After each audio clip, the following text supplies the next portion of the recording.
النبي المصطفى محمد صلى الله عليه وسلم آله وأزواجه وأولاده وذريته الكرام لجميع بقية الصحابة والتابعين الشهداء والصالحين والعلماء العاملين المصنفين والمعلمين جميع الملائكة المقربين ساداتنا توفية المحققين خصوصا إلى سلطان الأولياء الشيخ محي الدين عبد القادر الجيلاني سائر الأولياء الله والأولياء تسعة وأمهاتنا وآبائنا وأجدادنا وجداتنا وسيدنا وأساتذتنا ومعلمينا وذوي الحقوق الواجبات علينا وعلى الحاضرين في مجلسنا هذا سلطان إلى من فتح هذه القرية سلطان إلى معرفة الكتاب الشيخ الإمام جلال الدين بن كمال الدين السيوطي رضي الله عنهم سيقول الله لهم الفاتحة أعوذ بالله من الشيطان الرجيم بسم الله الرحمن الرحيم الحمد لله رب العالمين الرحمن الرحيم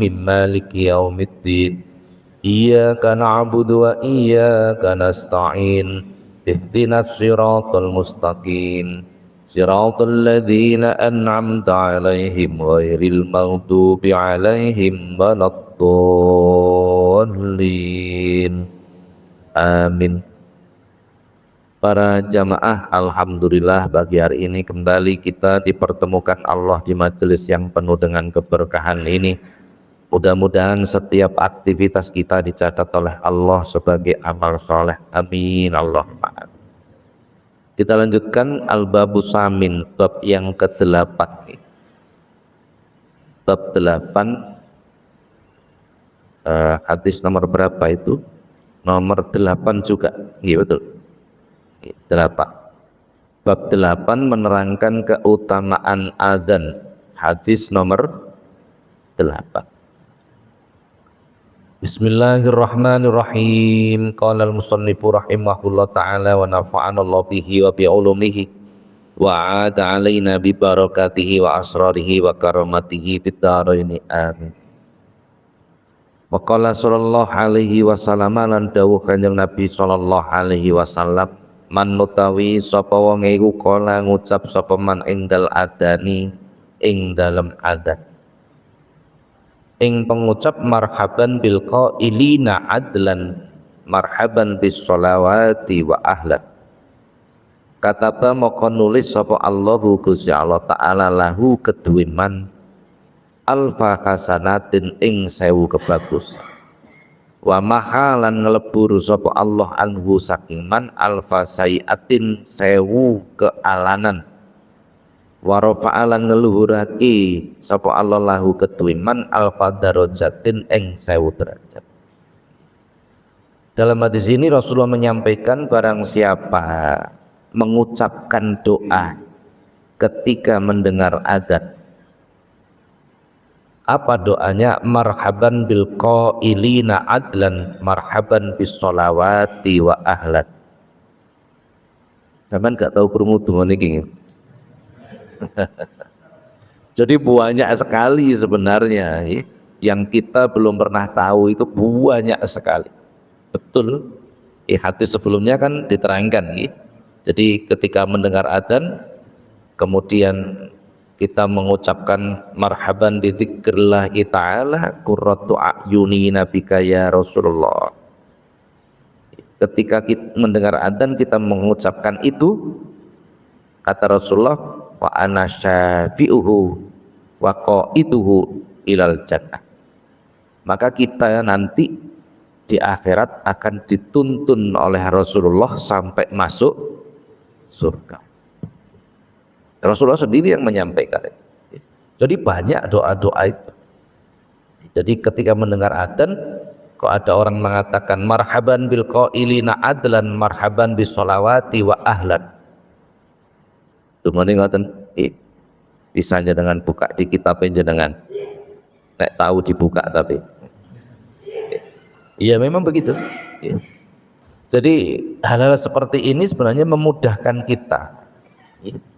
Memudahkan kita untuk mendapatkan kebaikan-kebaikan itu loh. Nah ini iskulon jenengan sholat khusyuk jelas kangelan lah, gitu. Wiridan suwi yo gringgingan. Jadi kita mencari amalan-amalan sing mudah kita kerjakan tetapi pahalanya luar. Orang yang mengucapkan doa ini ketika mendengarkan adzan, kata pellahu lahu alfa hasan, Allah mencatat baginya 1000 kebaikan. Wa maha anhu alfa sayi'ah, Allah akan menghapus 1000 kejelekan. Wa rafa'a lahu alfa darajah, dan akan mengangkat 1000 derajat. Kenapa kok bisa sampai seperti itu? Lah ini perlu kita jelaskan. Karena kalimat marhaban bil qailina adlan, marhaban bisolawati wa ahlan, ini ungkapan senang. Ungkapan senang. Jadi nek ono wong Arab kok muni ahlan atau marhaban, itu artinya ungkapan gembira. Jadi kok krungu adzan mengungkapkan kegembiraan bahwa dirinya diberi waktu sampai ketemu dengan waktu sholat. Kan diberi waktu namanya gitu. Sampai bertemu dengan waktu sholat, diberi kesempatan untuk melakukan kebaikan, itu mengungkapkan kegembiraan. Jadi ungkapan kegembiraan itu yang menjadikan Allah mencatat 1000 kebaikan, menghapus 1000 kejelekan, dan mengangkat 1000 derajat. Makanya dengan aturan agama itu kita jangan susah, jangan merasa berat, tetapi harus bergembira. Karena aturan agama itu sebenarnya menyelamatkan kita. Lah apa sih kok dikongkon sholat barang atik ping 5, lah apa sih kok dikongkon poso Ramadan atik sak wulan pisan. Agama itu mudah, jangan dipersulit alasannya ngono. Ya kepingin gampang, ya gak usah sholat, gak usah poso. Kan tidak begitu, tidak seperti itu cara berpikir yang benar, gitu. Jadi agama itu sebenarnya tidak ada satupun dalam aturan-aturan agama itu yang akan merugikan kita. Hadis itu innallaha farada faraidu fala tutayyi'uha. Allah itu menetapkan beberapa kewajiban, jangan kau sia-siakan. Karena setiap kewajiban itu pasti bermanfaat, pasti bagi kita, pasti itu. Wa hadza hududan fala ta'taduha. Allah menciptakan batas-batas. Maka jangan keluar dari batas. Karena kalau kita keluar batas itu pasti akan mendapatkan kerugian dan lain sebagainya. Begitu.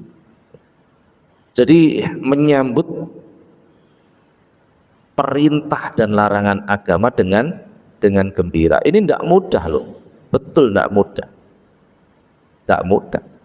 Karena itu urusan perasaan. Urusan perasaan. Ono wong kok kepeduk sholat terus seneng, itu luar biasa. Ono wong kok peduk Ramadan niku seneng, itu luar biasa, betul. Perasaan loh, bukan ucapan. Loh, nek ucapan banyak, alhamdulillah ketemu Ramadan maneh, itu gayane tok. Itu betul. Pertanyaannya dikembangkan, sampean ketemu Ramadan kok seneng? Bujuh, apa nih sing disenengi? Sulit dia menjawab. Coba, apa sebenarnya sing disenengi apa? Nek memang seneng poso, walaupun nggak ketemu Ramadan, dia juga akan berpuasa. Kan logikanya begitu, gitu. Ya. Jadi betul. Panjangan ngaji sing rotok jeru-jeru. Saya itu ngaji kitab Minahus Saniyah di satu tempat. Itu kitab cekelane ulama-ulama itu kebetulan bab menerangkan tentang dako ikur riya, lembut-lembutnya sifat riya. Karena riya itu kata Rasulullah dalam hadisnya, riya itu kan sirkul asgor atau sirkul akwa, sirik yang samar. Jadi riya itu sebenarnya berat karena kategori sirik. Lah kata Rasulullah, riya itu seperti semut hitam yang berjalan di atas batu di tengah malam. Iya, sama nek arep golek piye?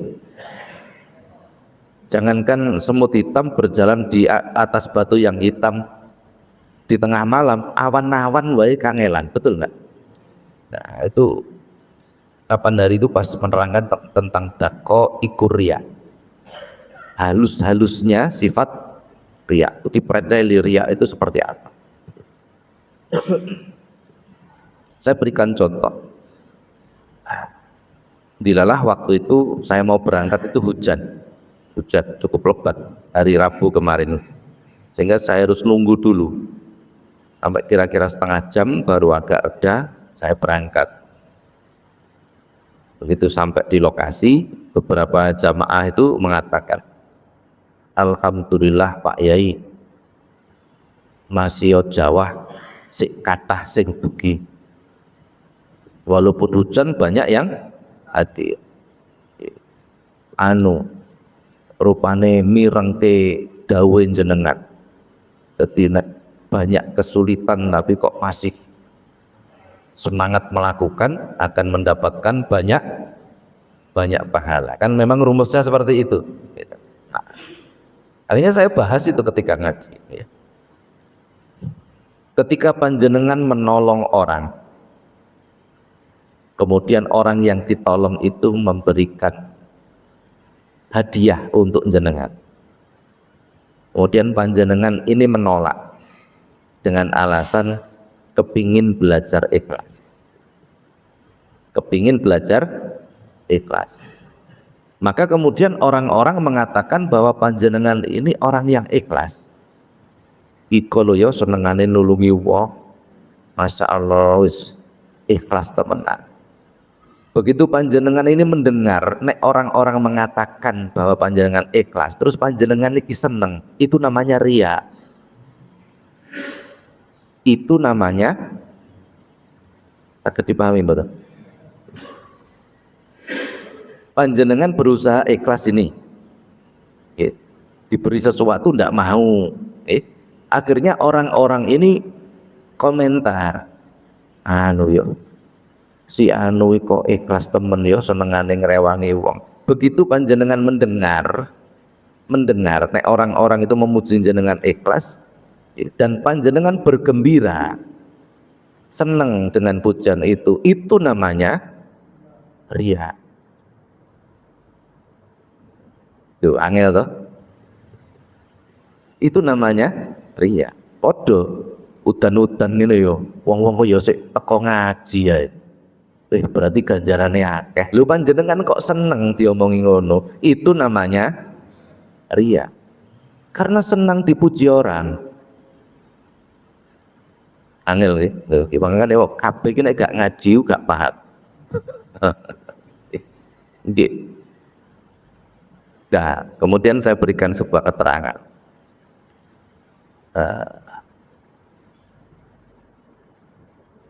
Arep budal ngaji tiba udan. Terus koncone ngomong neng gone koncone, ayo ngaji sik udan ngene lho. Lagi wis suwi gak terang-terang. Eman nek gak ngaji. Eman. Lah eman apa? Ganjarane ngaji mosok gak eling. Dosane disepuro, urusane digampangno, rezekine diakehno. Eman nek gak ngaji. Iya yo, akhirnya berangkat ngaji. Berangkat ngaji. Orang yang mengatakan seperti itu riya. Walaupun kenyataannya seperti itu. Memang keutamaan orang tolabul ilmi, keutamaannya kafahullahu ma'ahammahu, dimudahkan urusannya, diampuni dosanya qabla ayahtua, sebelum keluar dari rumah, belum sampai lokasi sudah diampuni dosanya. Sampai istighfar belum tentu diampuni, belum tentu. Sampai sholat tobat belum tentu diterima tobat.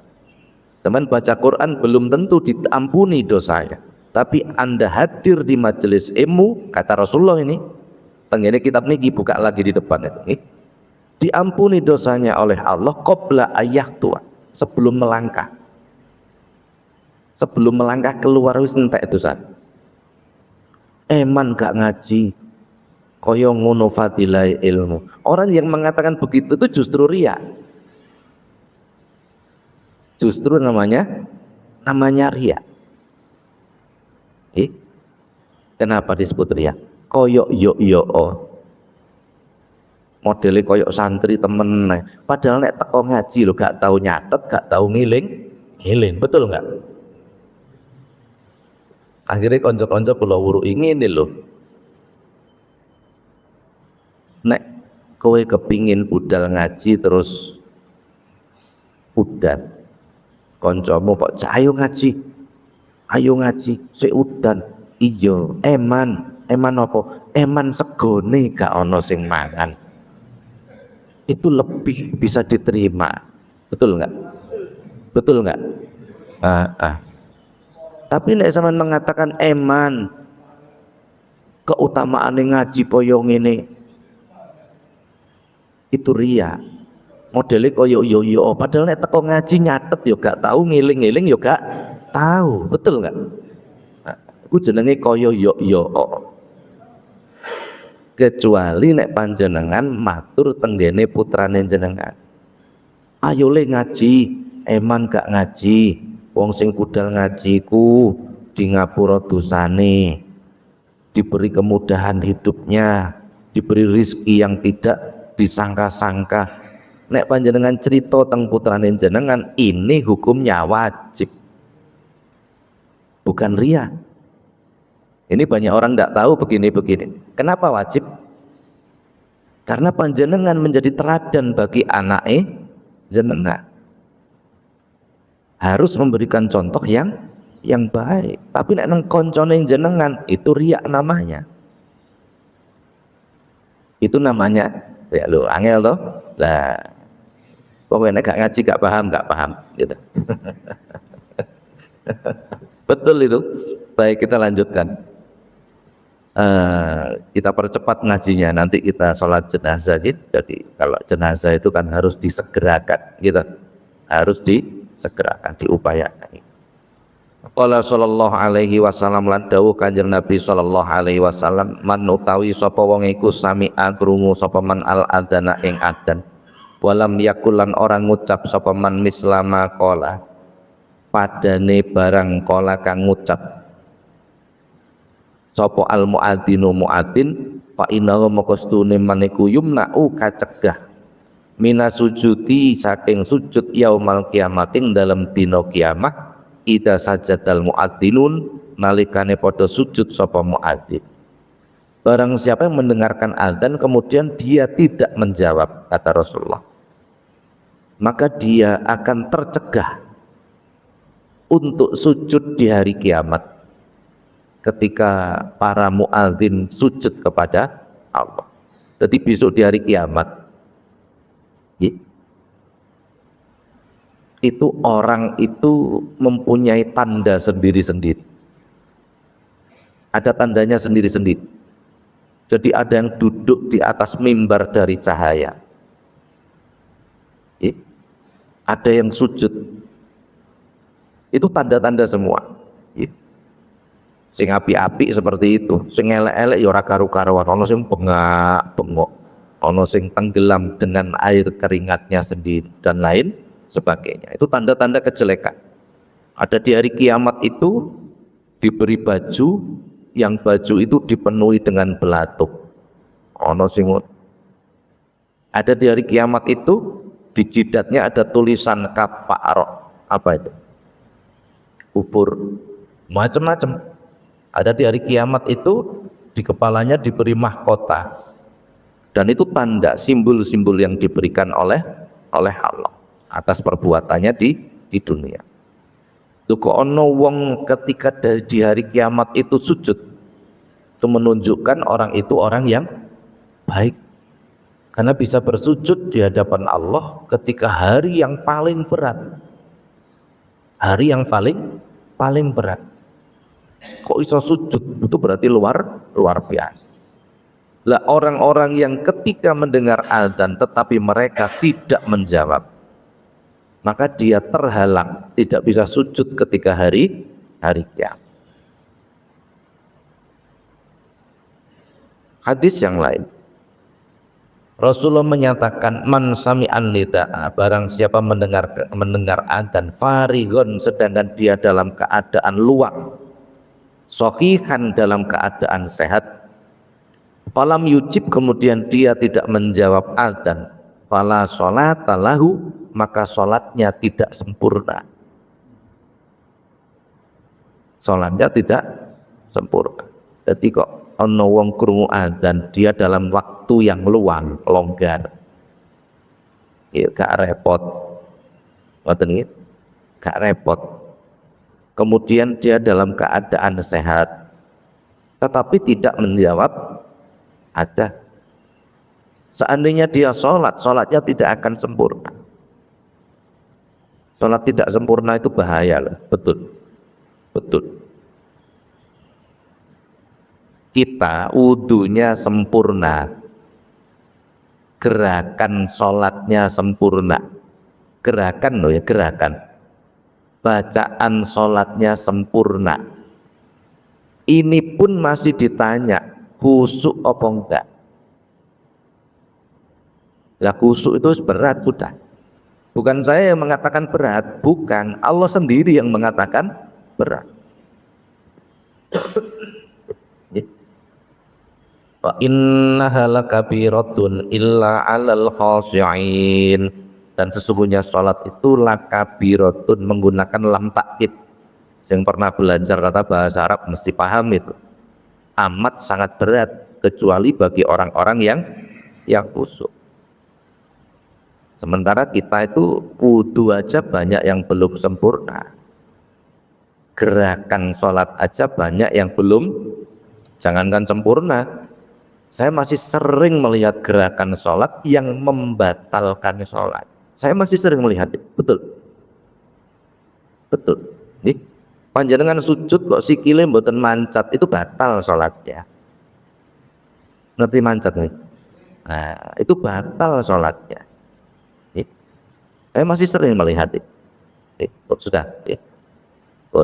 Jadi orang yang dalam waktu luang tapi tidak menjawab adzan, ya, maka sholatnya menjadi tidak sempurna. Ketika sholatnya tidak sempurna, maka itu membahayakan, karena kata Allah, fawailul lil musallin alladzina hum an salatihim sahun. Orang yang sholat tetapi lupa kepada Allah, itu ancamannya dimasukkan neraka. Wail, sing sholat wae seiso mlebu neraka, apa meneh sing ora sholat. Coba. Makanya perintah sholat dalam Quran, dalam hadis, semua perintah sholat, panjangan pirsani, tidak ada satupun perintah sholat itu menggunakan kata ikmalu, kerjakan, tidak ada. Pasti menggunakan akimis sholat, yukimus sholat, ikomatus sholat. Satupun tidak ada menggunakan ikmalu, kerjakan, tidak ada. Pasti perintahnya dirikan sholat. Beda, dari sisi bahasa saja sudah berbeda. Nah, jadi membangun nilai-nilai sholat itu bukan pekerjaan mudah, bukan pekerjaan mudah. Sudah, baik, kita lanjutkan hadis ke-10.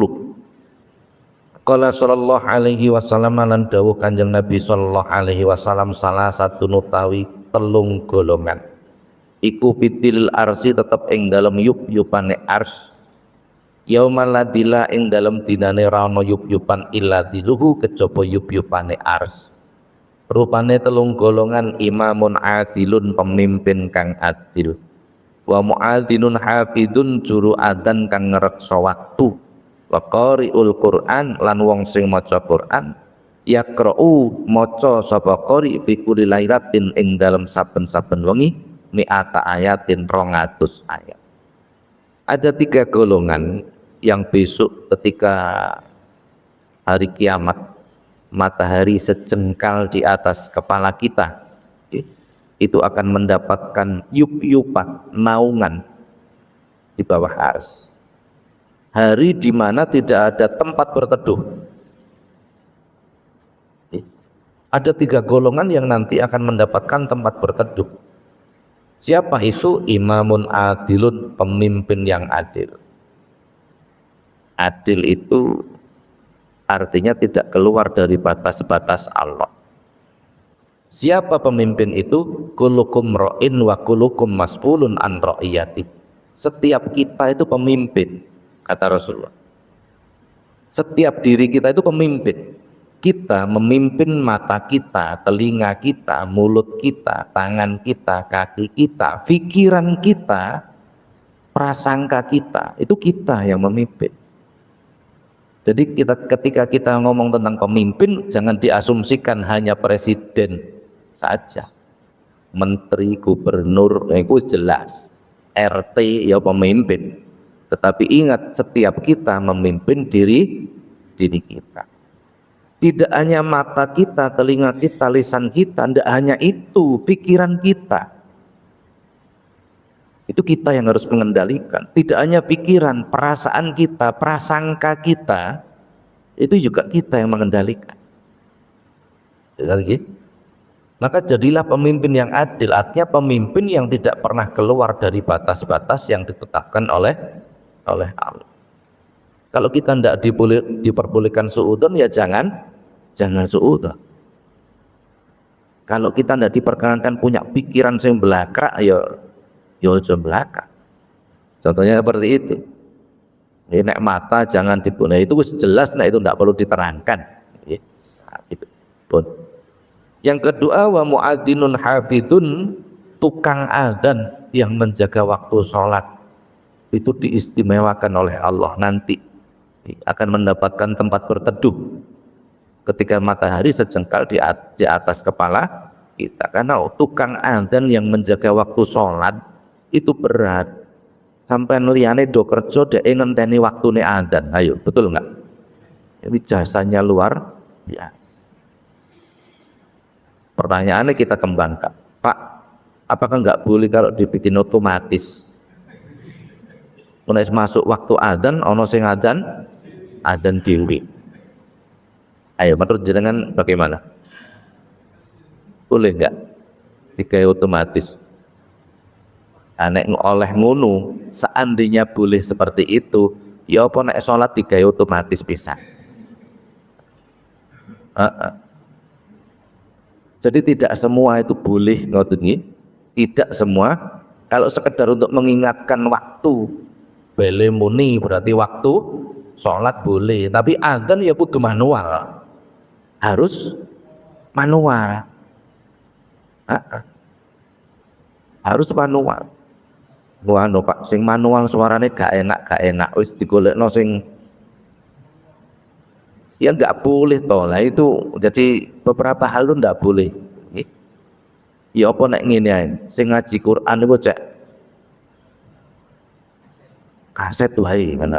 Awake dhewe ngrungokno kan wis padha oleh ganjarane. Bagaimana hukumnya, seperti apa kira-kira? Jadi fikih itu memang harus terus berkembang, Ya tidak semua boleh seperti itu kan.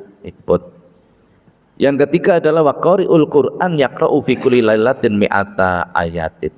Orang yang membaca Quran ketika malam hari tidak kurang dari 200 ayat. Tidak kurang dari 200, nanti ketika di mahsyar akan mendapatkan naungan. Wa kana sallallahu alaihi wasallam la yanamu hatta yaqra'u sajadah wa tabaraka.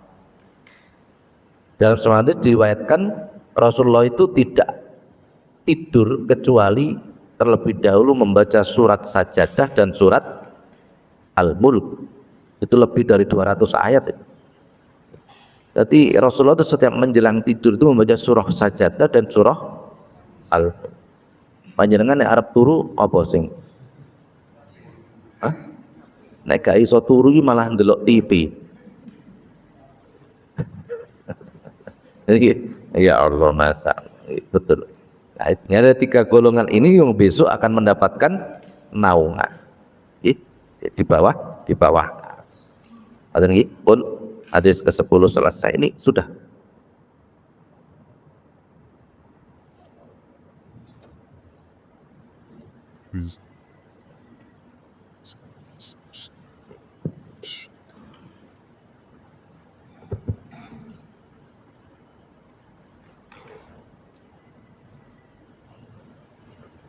Insya Allah pertemuan berikutnya kita akan membahas tentang keutamaan sholat jamaah. Bagaimana tata cara sholat jamaah dan apa-apa keutamaan sholat jamaah. Jadi kalau kita sholat jenazah itu mendoakan jenazah. Sholat jenazah itu hukumnya apa? Mumpung durung mulai, apa hukumnya? Sholat jenazah itu hukumnya apa?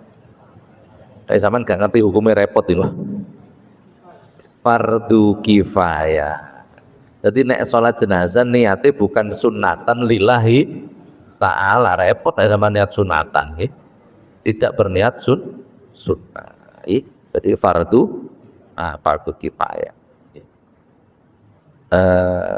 Keutamaan begini, orang yang meninggal itu kata Rasulullah kalgorikil mutagawis, seperti orang yang tenggelam minta tolong.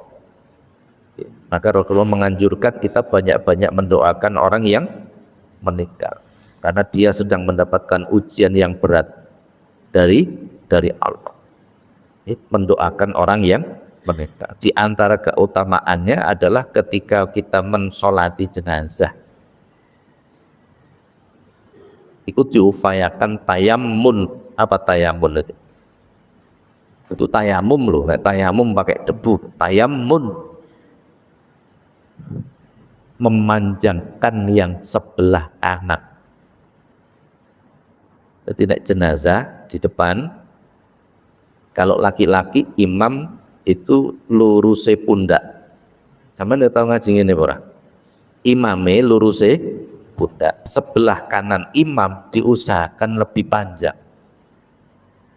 Karena ini keutamaannya akan memberatkan timbangan yang sebelah kanan. Berarti kalau jenazah laki-laki, kepalanya berada di mana? Supaya sebelah kanannya imam panjang, kalau imam berada di pundak, maka kepala jenazah laki-laki di mana? Selatan. Kalau perempuan, imam posisi di tempong. Tempong itu atasnya lutut, sedikit di atas lutut. Agar sebelah kanannya imam lebih panjang, maka kepalanya jenazah perempuan di mana? Utara. Ada bedanya ya? Lah, ini banyak tidak digunakan ini. Ini banyak tidak digunakan rumus ini. Padahal itu keutamaannya bagi jenazah akan oleh Allah diberikan timbangan yang sebelah kanan lebih berat. Kitabnya di dalam Tanwirul Qulub, ada lagi di Turmuzi juz 2, itu diterangkan seperti itu. Itu banyak lagi yang menerangkan tentang keutamaan seperti itu. Baik, sampai sini barangkali ada pertanyaan sambil menunggu jenazah. Monggo. Apakah setiap kita beraktivitas itu harus selalu kita berniat? Ya. Hadis itu, dan satu-satunya hadis yang mutawatir. Mutawatir itu periwayatnya pada setiap tobakoh banyak. Ya, mutawatir itu jauh di atas sahih, karena mutawatir ini periwayatnya setiap tobakoh banyak. Jadi kuat sekali. Innamal a'malu binniyah itu artinya sihhatul amali binniyat.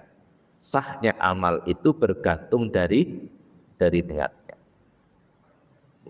Walaupun tidak harus melapatkan niat. Beda nggih? Nek melapatkan niat itu aku niat ngaji untuk ini itu melapatkan namanya. Walaupun tidak harus melafatkan, tetapi harus berniat. Karena niat itu yang diterima terlebih dahulu oleh Allah. Kita belum melakukan kegiatan ini, kita berniat, niat kita sudah diterima oleh Allah. Terus sampun gitu. Atais. Baik, kita persiapkan dulu pada nggih. Assalamualaikum warahmatullahi wabarakatuh.